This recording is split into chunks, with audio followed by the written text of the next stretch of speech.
Welcome guys to 100 Day Beginner Series, the most structured free course for beginners in stock market.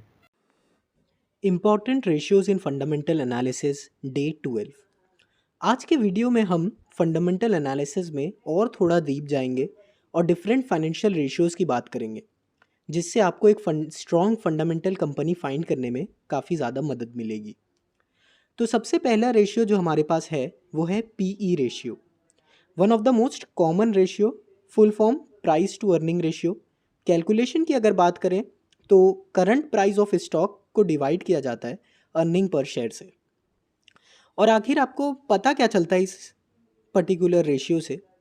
आपको ये पता चलेगा आप कितना पैसा दे रहे हो कंपनी को उसके 1 रुपीज़ के प्रॉफिट पे। मतलब अगर किसी कंपनी का 20 टाइम्स पी रेशियो है, मतलब आप 20 रुपया दे रहे हो कंपनी के 1 रुपीज़ के प्रॉफिट बनाने पे। तो अब बात करते हैं कितना पी रेशियो अच्छा होता है। तो बिटवीन 20 to 40 टाइम्स एक डिसेंट पी रेशियो कहलाया जाएगा।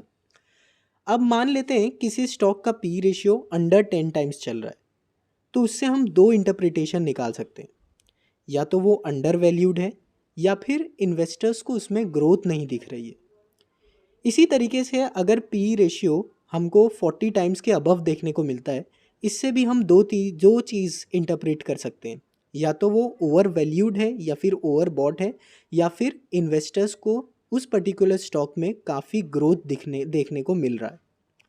तो अब हमें पता कैसे चलेगा कि ये पर्टिकुलर स्टॉक अंडर वैल्यूड या ओवर वैल्यूड है, या इसमें इन्वेस्टर्स को ग्रोथ दिख रही है?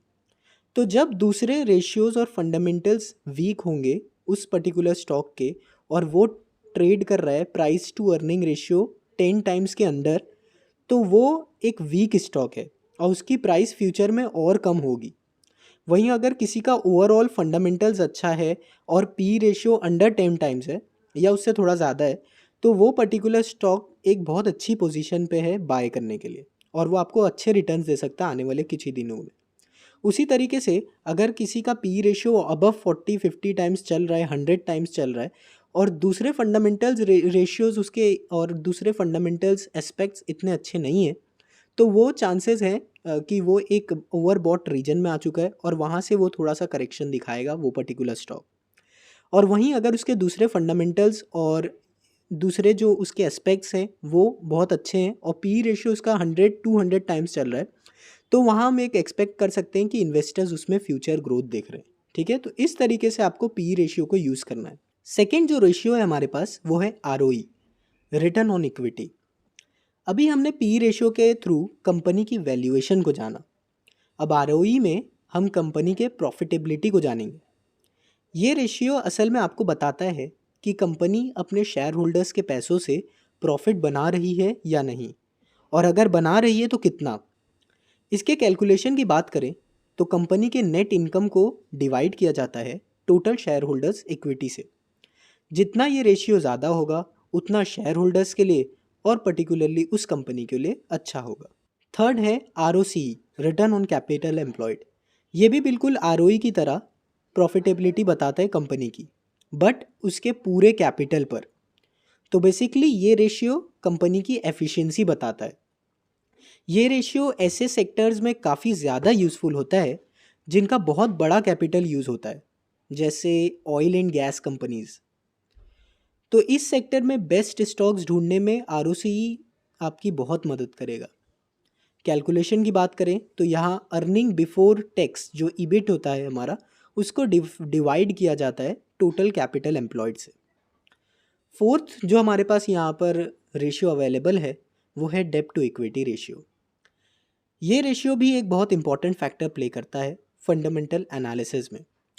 देखिए, कंपनी जब स्मॉल कैप होती है, एक स्मॉल स्केल की कंपनी होती है, तो उन्हें डेप लेना पड़ता है ग्रो करने के लिए, और इवन बड़ी बड़ी कंपनीज भी लोन लेती है और एक्सपांड करने के लिए। पर ये डेप इतना ही होना चाहिए जितना कंपनीज अफोर्ड कर सकती हैं।